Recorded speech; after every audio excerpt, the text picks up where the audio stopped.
Cannabis Common Sense, the show that tells the truth about marijuana and the politics behind its prohibition.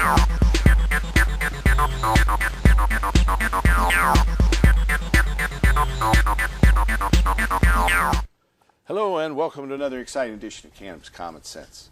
We have a great show for you tonight. Over here is John Cornett and Sue... Jansu.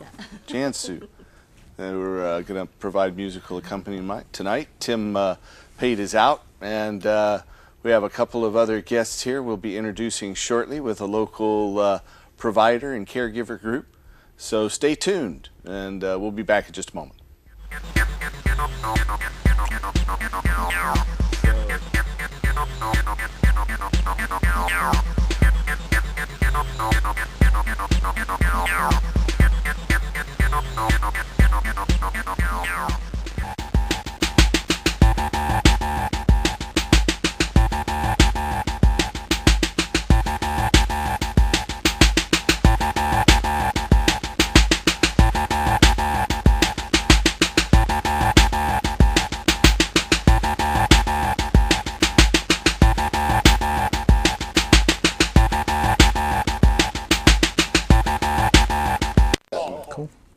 All right, so we're going to go over to John Cornett and Jan Sue, who will be playing music with us tonight.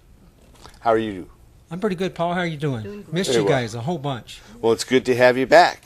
Thank you very much. I guess Tim might have been bitten by a spider, it sounds like. You know, I don't know the full details. You sound like you know more than I do, but I'm praying that for his recovery. He must be bad if he's going to let me. He must be bad off. He's going to let me come here and upstage him here. All right. So you know, that's all I got to say. But God bless you, Tim, brother. It's all about love, brother. Get well. Okay, so shall we start? This is a song you guys probably recognize.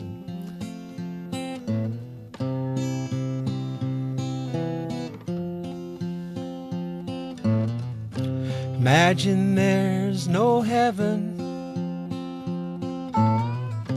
It's easy if you try.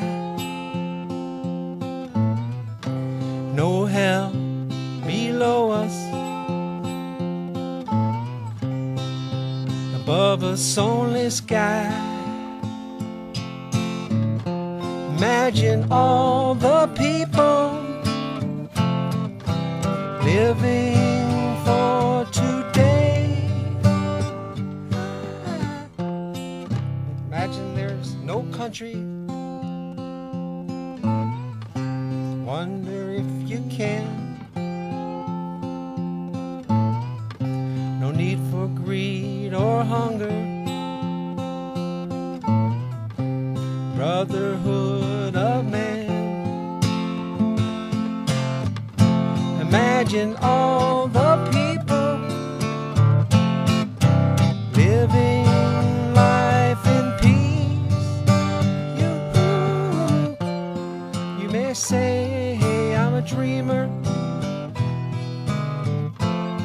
but I'm not the only one.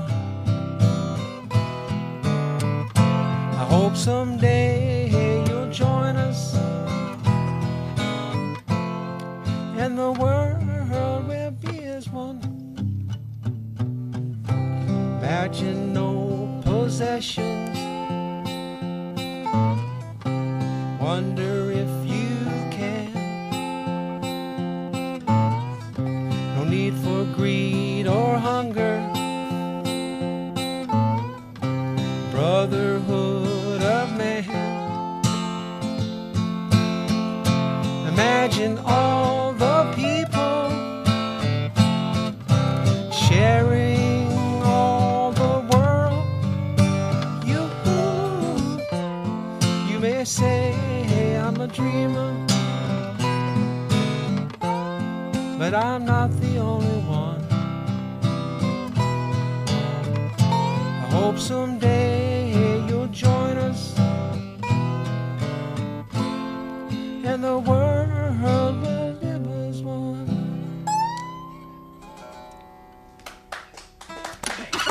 Thank you very much. My apologies, John Lennon. I did hose those lyrics.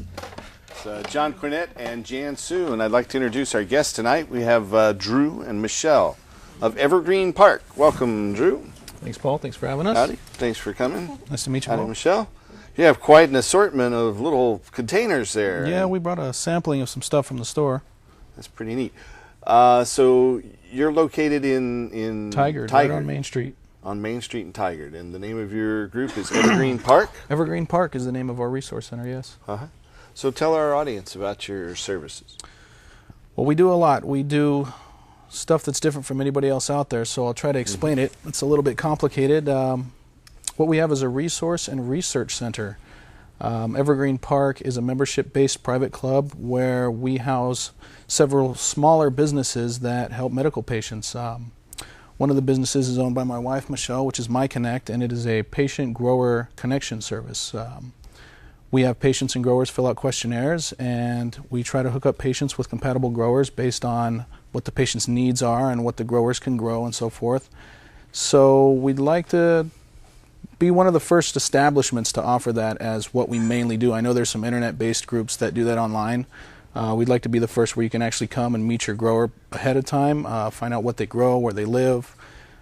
Basically all the information that you would need to find a good grower or a good patient. I know that that's probably one of the #1 complaints that I hear is that patients just can't find good growers. A lot of patients don't have a lot of success with growers, and sometimes it's hard to find a good grower. They're kind of reclusive. So we try to screen different growers and patients by criteria and then figure out what different criteria people are looking for and then make a connection based off of that. Mm-hmm. So that's one of our services that we offer. Mm-hmm. Some of the other services we offer, we do a lot of research on marijuana. Some of the stuff that I brought in will show some of the research we've done.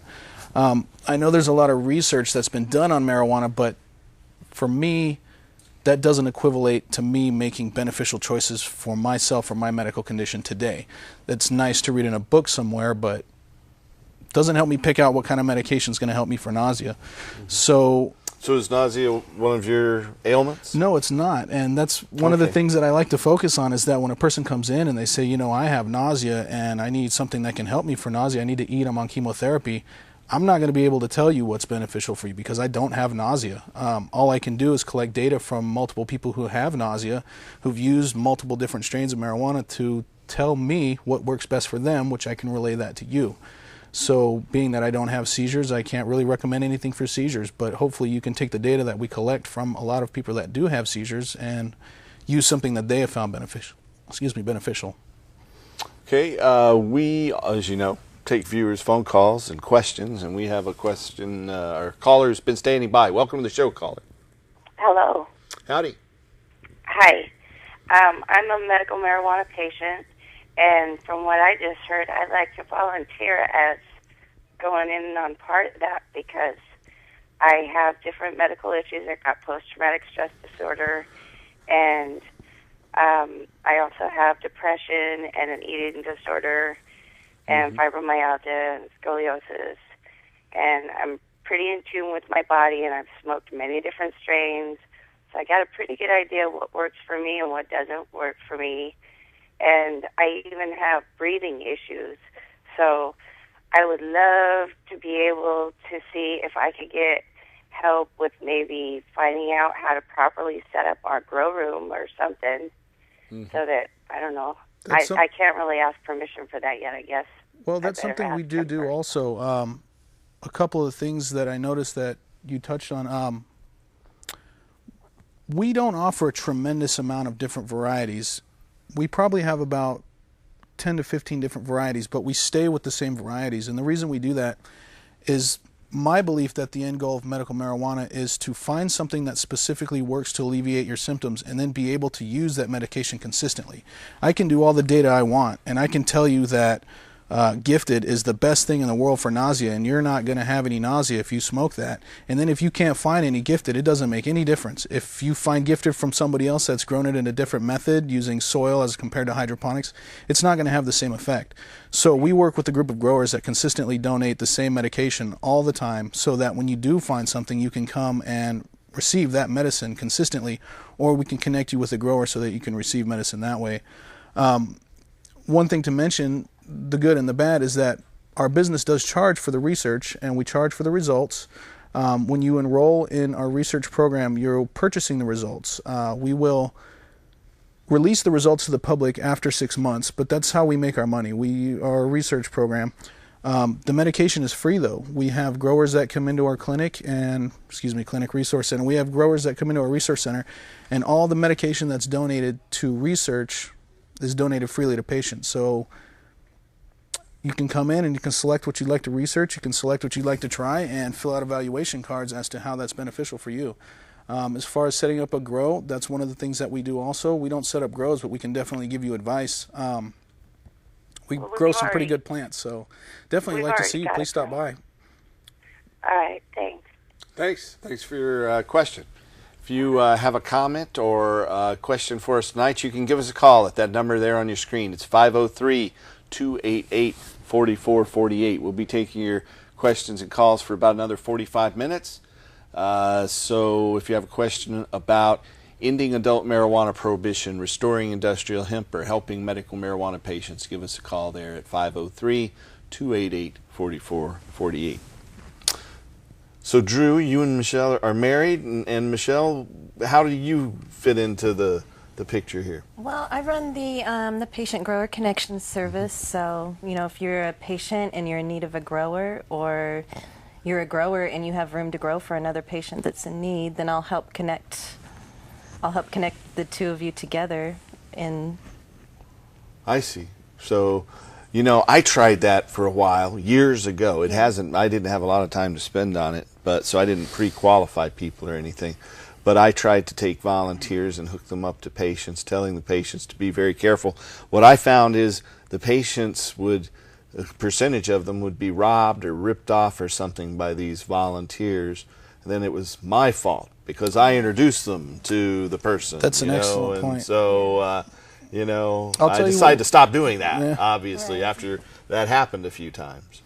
You have to understand that there's more patients than growers.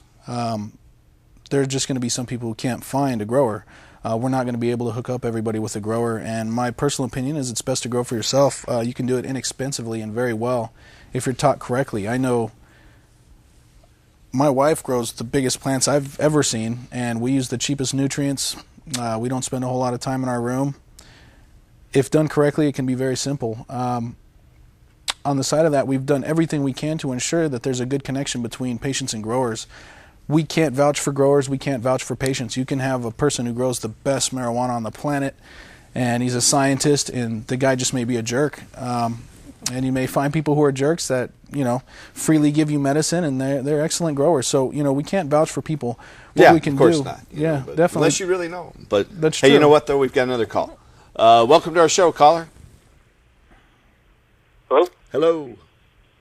Yes. How are you tonight? I'm doing good. Good. Welcome to the show.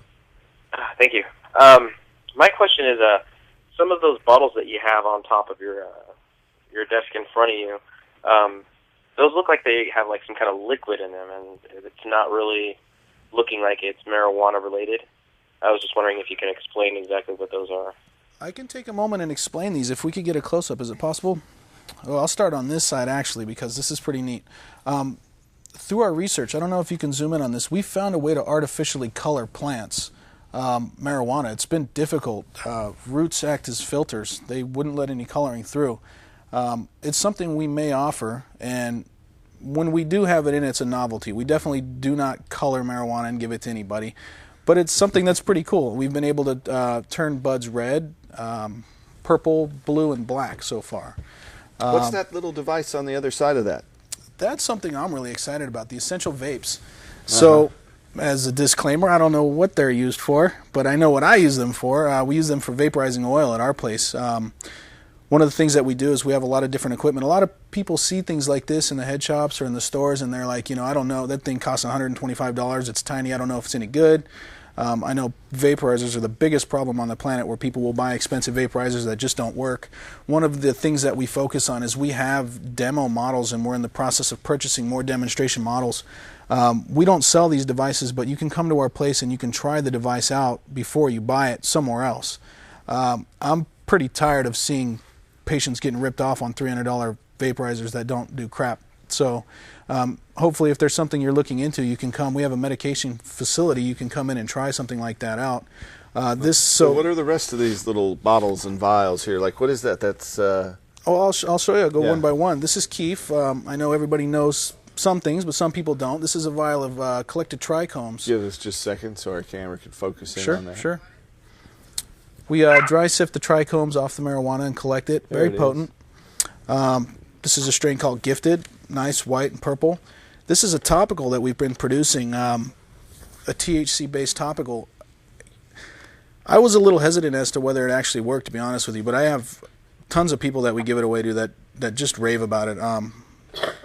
That's one thing that we're asked consistently for as a topical. It's a little difficult to produce, but we're going to be producing more. This right here is Caviar. I may have heard about it in Colorado. I'll show you the THC oil in a minute, but THC oil is pretty high potency, pure THC extract. The problem people have with THC oil is that it's a honey. It looks like honey. It's basically like playing with honey and trying to smoke honey. So what we figured out how to do is soak buds directly in THC oil all the way to the core, and it turns solid again, so that you can actually take a bud and smoke it and get the full effect of the THC oil without having to mess with it. Right here, Davey, who's our bud tender, he makes hash sculptures. You can come in. We have a bunch of different hash sculptures that he's done. So we got a nice block of bubble hash, which is made by wet sieving marijuana and then letting it dry. That's something I hadn't heard of before. Hash sculptures. Oh, this guy's incredible. You should see it. He can sculpt these little Bob Marleys that are about this big out of hash. We've done... no kilo bricks there, then? No. Okay. One of our pastimes when we're making it is making micro sculptures that are about, maybe a centimeter high. Grape Ape, one of everybody's favorites that come in there. Nice purple strain. And... the liquids that you were mentioning, this is a ganja oil. This is an oil extract that we give to people who like to cook with their marijuana. So is that made with, what kind of oil is the extract? Is it an olive oil or a... It's an olive oil, yes. And it's expensive to make. Try getting 5 gallons of olive oil. It's expensive. We make it about 3 or 4 different times. We'll make it and then use the same oil and make it again and so forth to get a good strength up. So people can eat that orally, or they can cook with it. Another one over here is our hippie chicken. This one's a nice strain that everybody seems to like. Right here we have 2 different samples of THC oil. A lot of people make extracts of THC. I wanted to show that there's 2 different ways. This is what happens when you heat it very high. This is what happens when you simmer it for hours. Notice a different color. So we're doing some experiments with that as to getting a little bit different color, seeing if we can not destroy any of the THC in the heating process. Yeah. You have to heat it to purify it, but we play with it. We do a lot of different research. I see. This right here is a collection of hairs, which took a long time to get. We have a lot of those that we give away. So you're talking about just the red hairs off the bud. Yeah, and it's funny. There's no crystals in there either. It's just red hairs. Pistils. That's what they are, pistils. Pistils. Yeah. Very nice. This one's actually my favorite. This is something that we're playing with that we've been working on for a long time. Somebody's going to correct me on this, but there's different forms of oils. When you make essential oils, when you go to a nature store and you get a bottle of rose oil and it's got 4 drops of oil in there that smells like roses and it costs you $65, they make that by taking 700 pounds of rose petals and then they seep water through it. There are some oils that collect with water, and in order to make this, it took 15 pounds a pot, and it came out with 1 gram of essential oil, which I haven't had tested yet, but we believe doesn't have any THC in it. So that's something that we'd like to try to continue on, is capturing the scent and the aroma of different types of marijuana without any THC or any illegal ingredients, and being able to apply that to other things. Yeah, I know in Switzerland about, it must have been 12 years ago, they were taking the essential oils from cannabis and hemp crops and using them in foods and candies and soda pops. Yeah. I think those are still on the market. I haven't been there to check it out lately. I almost cried when we made it. I was expecting to get a lot more than that. It didn't work out very well. I see. We do have another caller. Welcome to the show, caller. Hi, I had a question. Where would I go here in Portland to find a doctor who will sign a form for me to be able to get a medical card? Well, we have doctors here in Portland and all around the United States, and a referral service that can help you with that. Just give us a call at 503-235-4606. That's our physician referral line. There are doctors here in Portland and all over the country, from Washington, D.C., Maine, and Rhode Island, to all up and down the West Coast and out into Hawaii. So just call that number, 503-235-4606. If you are outside the Portland area, you can call toll-free at 1-800-723-0188. That's 1-800-723-0188. All righty. Thank you guys very much. Thanks. Just leave a message, 24 hours, and they'll be back to you soon. All right. Thank you. Thank you. We have we also stream this program online at Ustream, and you can also watch past episodes on YouTube. Ustream is just with the letter U, STREAM. That's SUstream.tv, and you can watch our show there. There's the URL right there, and it also plays on YouTube. But we have a question from Oklahoma now that's been texted in to us. It says, will using an ozone generator affect my buds or plants? And the answer to that is no. An ozone generator doesn't really generate anything that's useful to a plant in an indoor or outdoor cultivation setting. What you might be more useful is a CO2 generator, because plants breathe in CO2. Increasing the levels of CO2 wouldn't be good for us, people, mammals, but would be good for the plants. I'd like to add to that, make sure you're not blowing that ozone generator into your room. That's pretty highly toxic to people. I know that just a whiff of ozone can mess you up pretty bad. So if you're using an ozone generator, make sure you're blowing it outside through your exhaust system. It's enough to damage you pretty good in a sealed environment. We've had issues where we had a technician come and install a cooling system in our room, installed an ozone generator into the cooling system, and it was recirculating the small amount of ozone into a sealed environment, enough to make us all sick every time we went inside, even just a little bit. So yeah, definitely be really careful with those things. All right. Yeah, if you're watching online, you can stream off to the chat box, type in a question, and we'll try to get those questions sent via text message to us here on the set. So, and if you have a question, give us a call at 503-288-4448. That's 503-288-4448. So if patients or anyone in your area wanted to contact you, what would they do, Drew? Well, to be honest, we don't really check a lot of messages. We're not open a very long time. We're open Monday through Friday, 1 to 6. Well, there's your address right there, and your phone number. Very nice. Okay. Feel free to call us, but to be honest with you, we focus on patients that are inside. Here's some pictures of our facility. That's one of our medication. That's the medication room. We have a small medication room. We rent out time in the room, but all the medication you can use is free. You can always check with our grower. We have quite a bit of good medication that you can come and sample and try. We have a real nice lounge atmosphere inside there. Just be aware, we don't have a very large facility, and we do try to focus on connecting with patients and speaking with card holders and so forth. So if we're over about 10 or 11 people, we stop allowing people in. There's a place across the street you can hang out next door. We're next door to Piper's Place. You can hang out inside there. But definitely we have a very comfortable place where you can come and relax, get some knowledge, try some medication out in the back room. So that's only for Oregon medical marijuana card holders, though, right? Yes, it is. I mean, you can't just come in off the street and say, "Hey, I want to try you have your to show. I want to join your club." You have to show your ID at the door.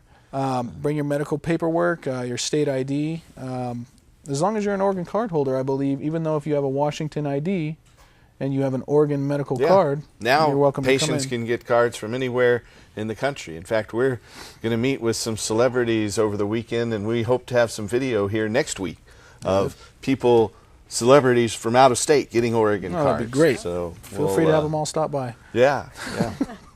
So one thing I'd like to mention, we are giving away free meds to any card holder that wants to come into our store for the next, 2 weeks, month maybe. So is that like one of these little, I know she got a number of these here. I got these for the audience. We'll either give away a couple joints of buds, maybe some vials, something like this with 1.5 grams. Before I get into that, I'll ask you something real quick. We had a question come in from our store, and this ties into what I'm describing. We mentioned we'd be on the show, so we had a question. The question is the debate is that it's not illegal to smoke marijuana, it's illegal to possess marijuana. Is that true in general? Yeah. There's no law specifically. There's a law against, operating in an environment where you're like operating a vehicle or something like that Sure. while under the influence. So the question is, and it's been posed to me, that caregivers and growers are allowed to possess, even though they don't have a medical condition that allows them to smoke. Seeing how they can't get charged for smoking, only possession, and they're allowed to possess, how does that leave growers and caregivers smoking? I'm not a law enforcement officer or a prosecutor. I think they might look at it differently than I do. But of course, as a caregiver, I would say some quality control is necessary, and so, by law, you can't really consume cannabis with the medical card. In fact, in some states, they make you specifically initial or test that, as a caregiver, you realize that you can't legally use the medicine or the marijuana you're growing and producing. So that's the way the law stands. However, I think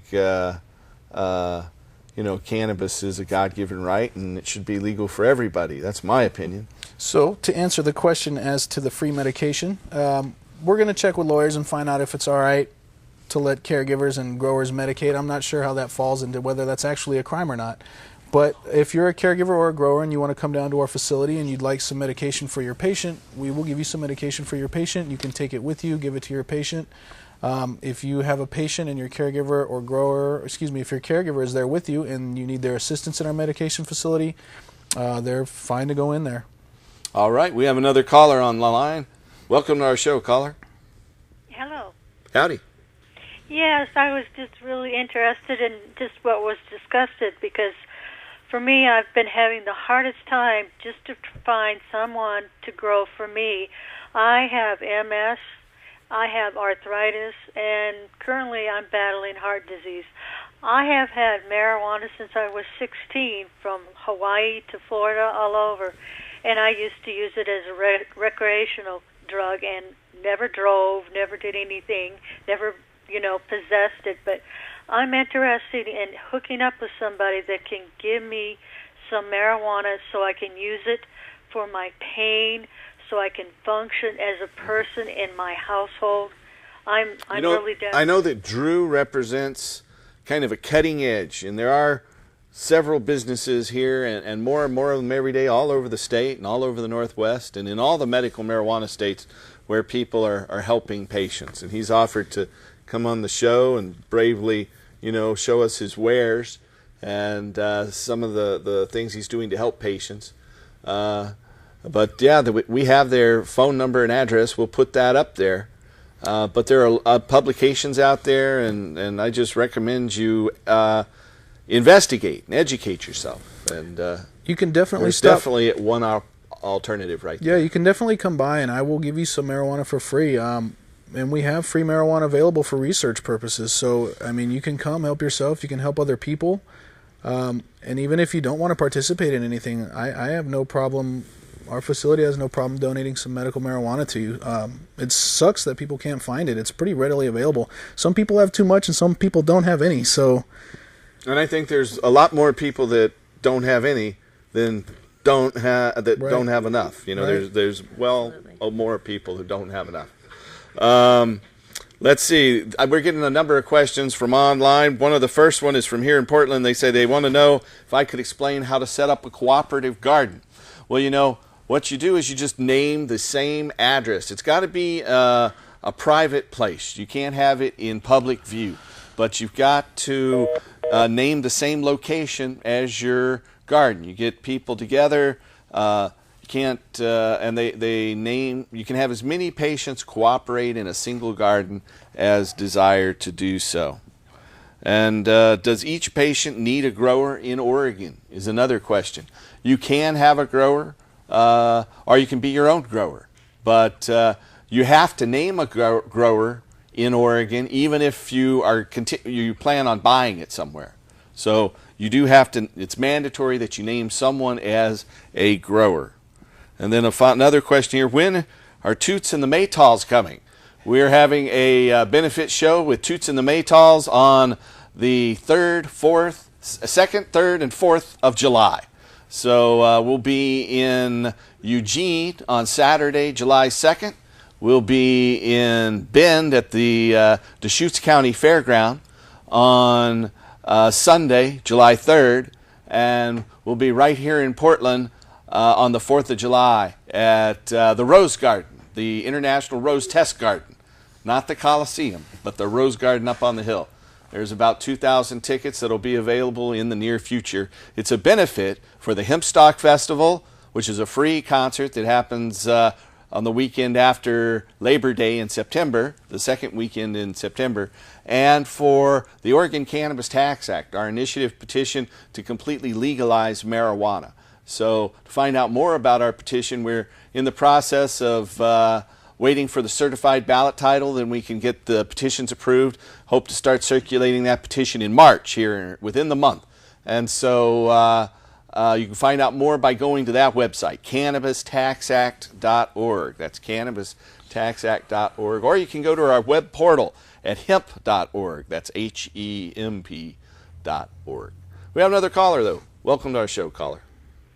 Hello. I have a question regarding if someone wants to work in law enforcement in Oregon, and if they're also looking to get a medical marijuana card, if there's any sticklers for people who want to work in law enforcement and also obtain a card. I hope not. Well, you know, there are some. And I know that some deputies, there was a deputy in Washington County here in Oregon about 8 years ago who was fired for having a medical marijuana card, but then he was reinstated. So they had to reinstate him with all his back pay. But I would expect that even though attitudes are definitely changing and people are realizing that cannabis is so much healthier than any of the alternatives, such as alcohol out there, I think that more and more law enforcement officers are coming over to the side that marijuana should just be legal. In fact, I've had a couple of interactions over the past couple of weeks where police officers started telling me about hemp for paper and telling me about hemp for fuel. You know, and you know, it was really pretty inspiring and nice to see support from the law enforcement community after feeling being the brunt of their enforcement activities in the past. So, okay, but I really can't answer. You know, each department in law enforcement is unique, just like each different company, and so each of them are going to have different management and different attitudes. Okay. But there's nothing in the law that states that if you have a medical card that kind of There is something in the law that states that doctors and police officers can't be have their use of medical marijuana used against them in their in their employment. Okay. Thank you. Thank you. We have a film clip we're going to roll now, and we'll be back in just a moment to take more of your questions and talk more to Drew of the Evergreen Park Patient Center in Tigard. So we'll be right back. Stay tuned.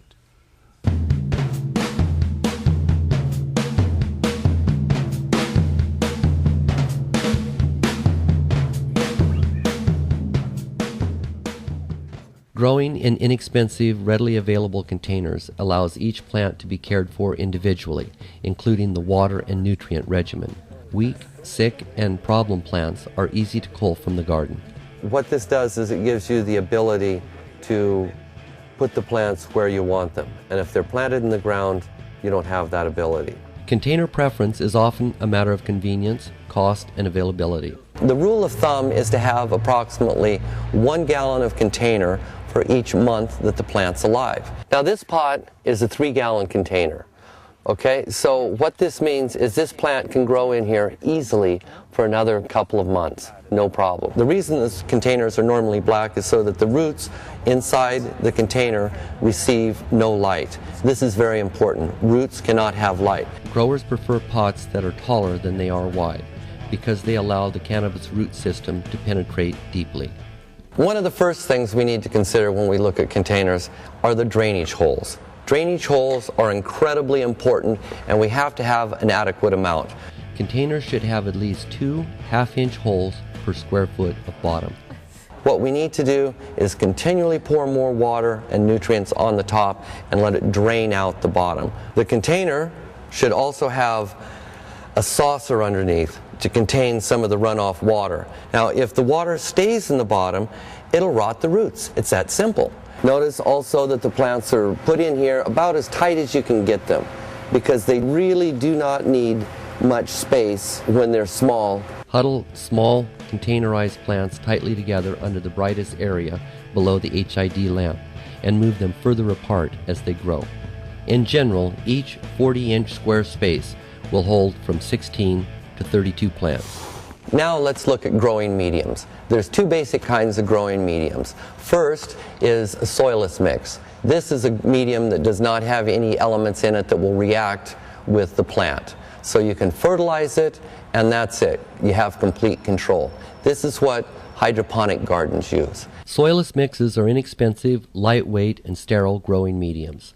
You've got rock wool, which is spun rock fiber. You've got coconut husks that have been cleaned up and pressed together. And then you've got something like this, which is a mix of several components, mainly perlite and peat moss. Texture of soilless mixes should be coarse, light, and spongy to allow drainage and sufficient moisture and air retention.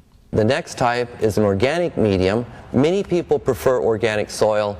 I like organic soil real well, but I have to be careful with it just like you should. So if you're a new grower, first-time grower, I would suggest that you try a simple soilless mix that holds water evenly and drains well. The pH scale from 1 to 14 measures acid to alkaline balance. 1 is most acidic, 7 is neutral, and 14 most alkaline. Cannabis flourishes when the pH is between 6.5 and 7. Hydroponic solutions perform best in a slightly lower pH range, from 5.8 to 6.8. Measure the pH with a soil test kit, litmus paper, or electronic pH tester. Accurate measurement and control is essential to a strong, healthy garden. Here's a dynamic example of pH and why you should control it. Notice that these little plants are all yellow. Well, the reason they're yellow is because the pH is too low, and since the pH is too low, the nitrogen is locked out. That's why they're yellow. The easiest way to stabilize the pH of a soil that's too acidic is to mix 1 cup of fine dolomite lime per cubic foot of soil. The easiest way to stabilize soil pH that's too base is to add a fertilizer that contains sulfur. Ideally, soil temperature should range between 60 and 70 degrees Fahrenheit. If it starts getting up to 75 degrees, you're going to have problems. You're going to have a lot more insect trouble, and you're going to have fungus problems and basically rot. Soil emits soil's air, water, and nutrient retaining abilities. All right, that's an excerpt from Jorge Cervantes' video on cultivation, and we had Jorge on here about 2 months ago. If you want to see that, you can go back to our YouTube archive and watch it there. But tell us more about your business, Drew. Put you on the spot. Well, that's all right. I'll tell you guys a little bit about our research programs. Right now we have 1 research program we're working on. We have multiple research programs that we are planning. The one we're working on right now is the one that we have implemented is a 28-day research program into the long-term beneficial effects of marijuana on specific medical conditions. We have growers that donate an ounce of medication, 28 grams. We would like to see results of patients medicating at a rate of 1 gram per day and evaluating how that affected their medical condition over a long period of time, basically 28 days. So do you expect them to use the same medicine for 28 days or a different kind? Yeah, so about 28 days to get a full effect on it. The patient would take home an ounce and medicate at 1 gram per day as long as your doctor recommends that dosage of medication, and fill out an evaluation sheet as about 12 different questions as to how that affected your specific medical condition. the results are what you're paying for. You would receive results to that particular strain and all the other strains that we have research done on. Okay. You know what? We have another caller. Let's go ahead and take that call. Welcome to the show, caller. Hi, Paul. How are you tonight? Very well. How are you? Oh, pretty good. On the subject of working in law enforcement, Uh-huh. I have heard that FBI does not prohibit applicants who have used marijuana. Yeah, I've heard that too. You can't Not currently only use that, marijuana in the FBI, and I of course found they them don't to have an recognize open medical ear marijuana. about dirty cops and the like. If Yeah. you've got a problem with real bad guys, turn them in to the FBI. Yeah, yeah. Okay, you guys. You have a good night. I enjoy the Thanks show. for that. Thank you. It's a good point. We have another little show and tell segment we're going to do right now with a couple of medical things and some pictures. Here's a box of a balsamic cough anodyne from the 1920s. Now this is a pretty interesting list of ingredients. It has hydrochloride of heroin, extract of American cannabis, and chloroform, and 10% alcohol too. So this stuff would pretty much knock you out. It says it's intended for occasional use toward the relief of irritable, nervous, or spasmodic cough. I bet it would stop you from coughing. So It says here that it's a very soothing expectorant. So back in the day, you just needed a cough to qualify for a heroin medication. This cough syrup is compounded and put up fresh and by a new and improved method in the laboratories of the chemist member of whom you purchased it. Okay, well that makes a lot of sense. Next, from the Upjohn Company, they're still around. Tincture of cannabis. The Upjohn Company. So they've been merged in with some other companies, but here's a couple little, one of their bottles anyway. Next, we have a brochure from the U.S. Government Printing Office. It looks like it's from the Department of Agriculture. It's wild hemp, how to control it. And so they recommend DDT, basically. They put DDT on that stuff, and but it can harm humans, livestock, fish, and wildlife. So store the chemical in its original container and under lock and key, it says here on the back. So wild hemp, we'll open this up so you can see. This is circa exactly 1970. This was a 1970 printing from our federal government. We've got a couple pictures in there. That's kind of nifty. Here's the back of it. And that's a nifty antique there. Okay, right over here we have some pictures that look like they were from World War II. Yep, this is from July 31st, 1943. And it looks like they're in a big hemp field back when the federal government encouraged you to grow hemp for victory. We've shown that clip many times. Next, they're harvesting it. They're putting it up, and this is from World War II. And then right next to it, they are putting it on carts. This might be in Italy. It says something here on the back about Italy for this one. Here they are processing the hemp into fiber. They're taking the bast fiber and separating it from the hurd fiber. That is a very labor-intensive job.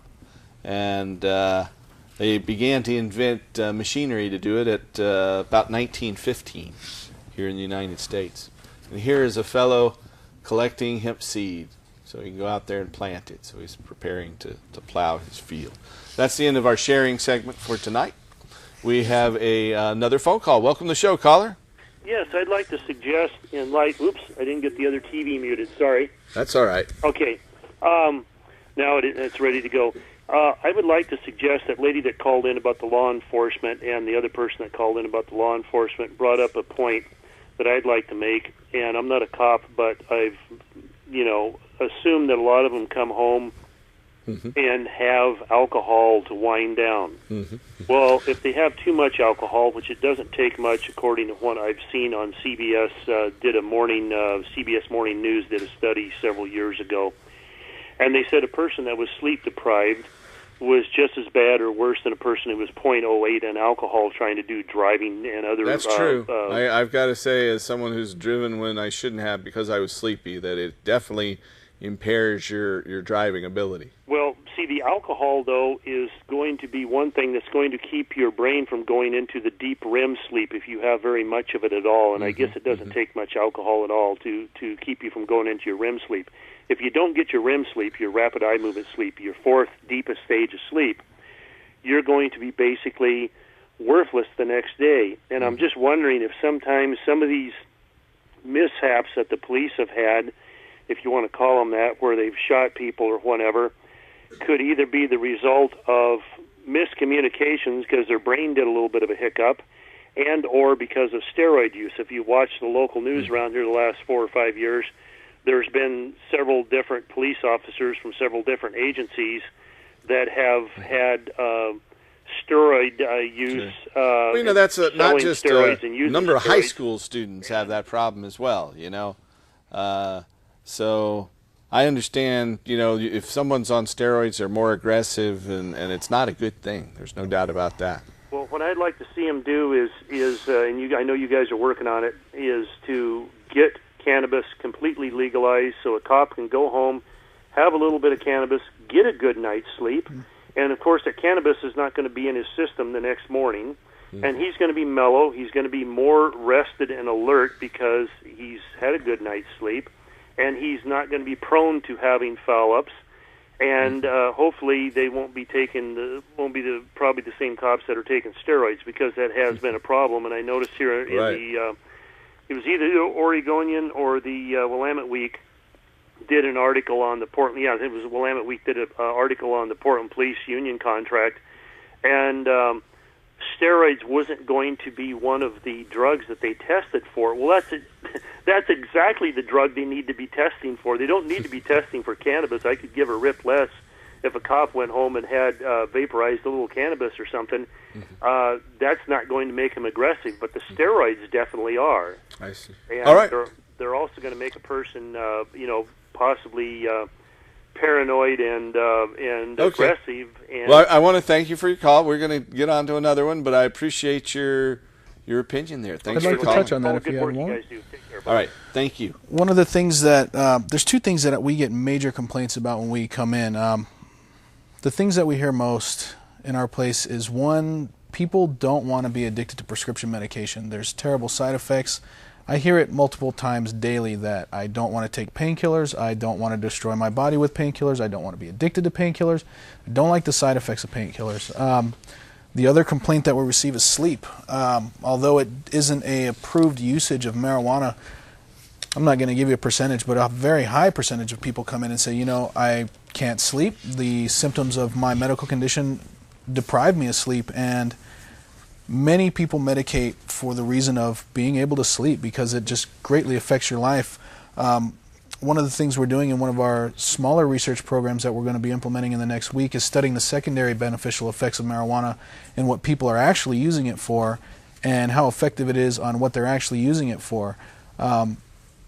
I'd be honest, I have more people come in there for sleep than chronic pain, and there's a lot of people out there with chronic pain issues. So, you know, we'll look forward to working on that. All right, we have another call, Drew. Welcome to our show, caller. Hello, caller. No caller. Well, that's okay.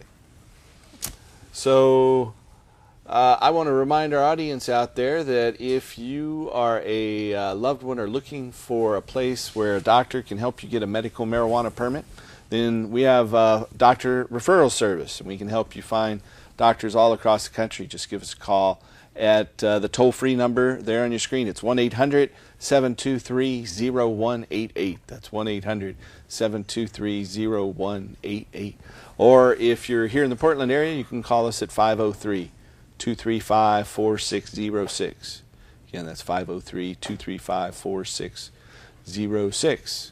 We also are working on an initiative campaign. If you're interested in getting involved in ending adult marijuana prohibition, you can also call that number.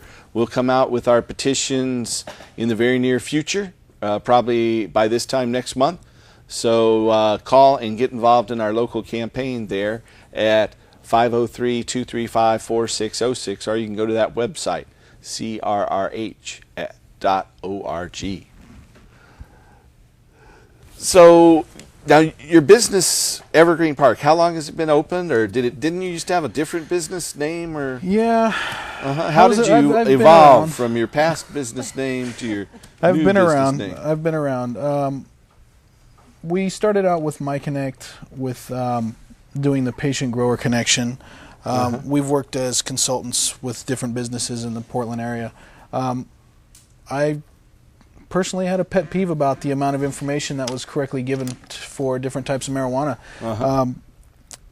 I just want to see people who are using it for specific ailments to actually get benefits from it. And usually the answer is you're going to have to try something, or, you know, I just wanted a more scientific approach to things, because I have a hard time recommending something that I don't know for sure if that is the way it is. I see. So that's how we evolved in it. We've been working on the building for about 3 months now. We haven't advertised anybody. This is our first big coming out. We put up a couple ads on Craigslist. We've let friends stop by.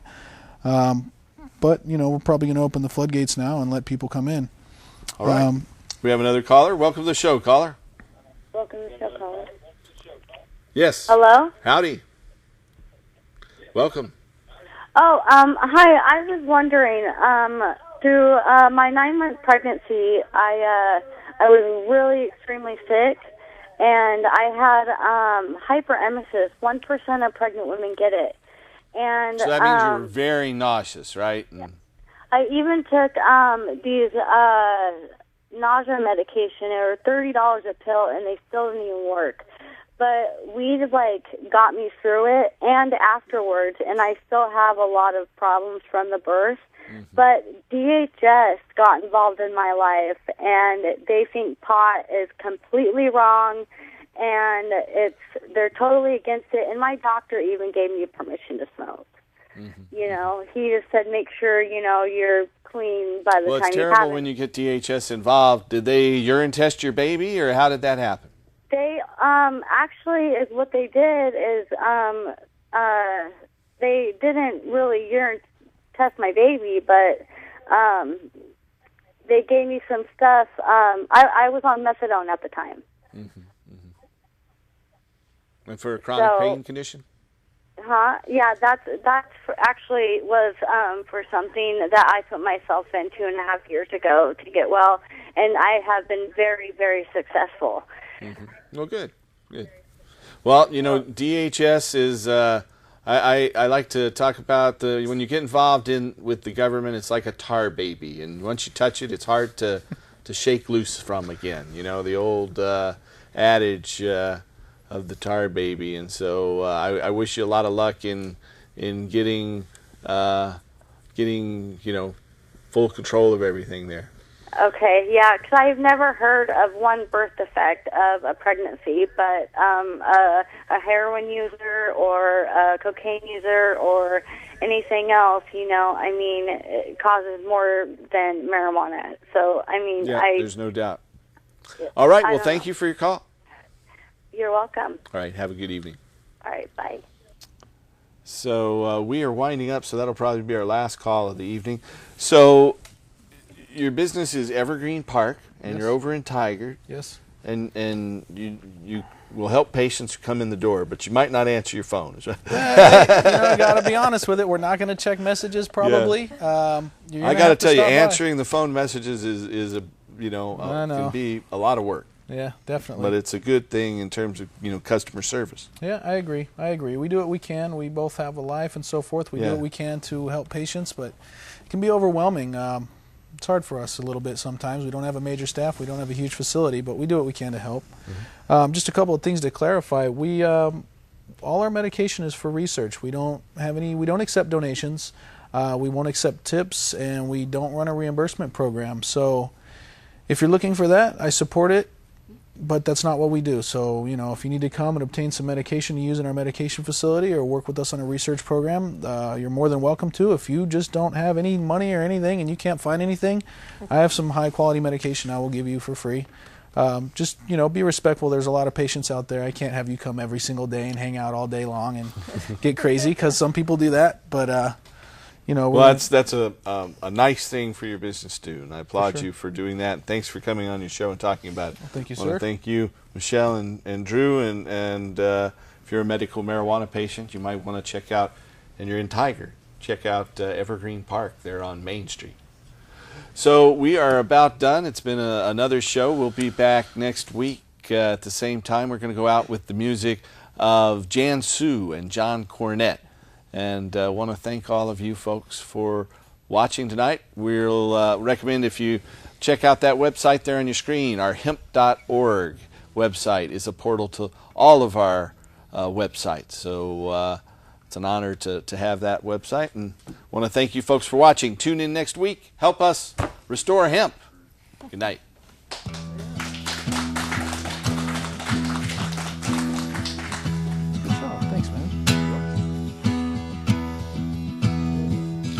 Now is the time. Time is now to tell the truth, to hear the truth, to know the truth.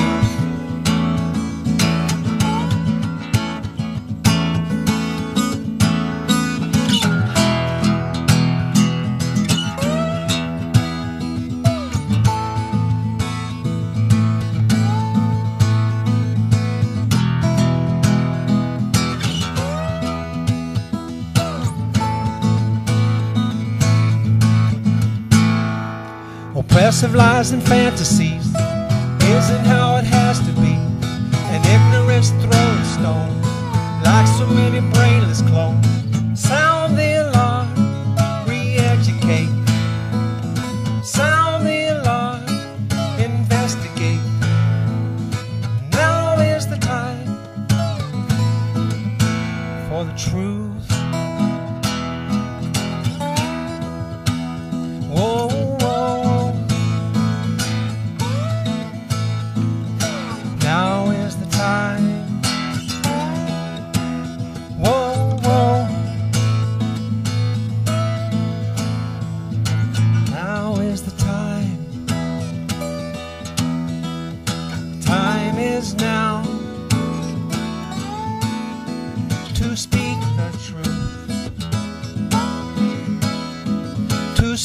The truth, to be the truth.